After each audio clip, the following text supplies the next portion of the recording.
Naanta, kain tayo. Ito lang yung pagkain ko.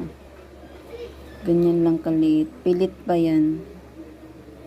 Dahil wala... Ingay.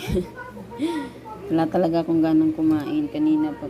Ngayon, pinilit ko na lang kasi nung oras na ba. Magwawan na. Wala pa akong kain. Yung tiyan ko kasi upset, and then parang ayaw tumanggap ng mga pagkain kasi lang alam mo naman hindi ako kakain, magkakasakit ako kasi mahirap yun, lalo wala namang mag-aalaga sa akin pag nagkasakit ako. So pinit lang ng kain, ewan ko lang kung maubos ko to kasi feeling ko talaga kung kayang kumain, pipilitin lang.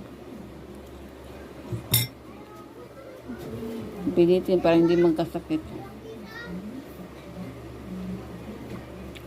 Kasi, solo, and then, hindi mo naman pwede asahan yung bata.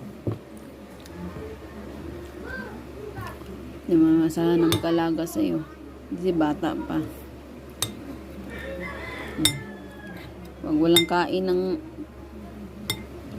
pag walang laman ng pagkain ng katawan, kasakit ka naman.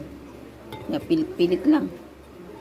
Pilitin kumain.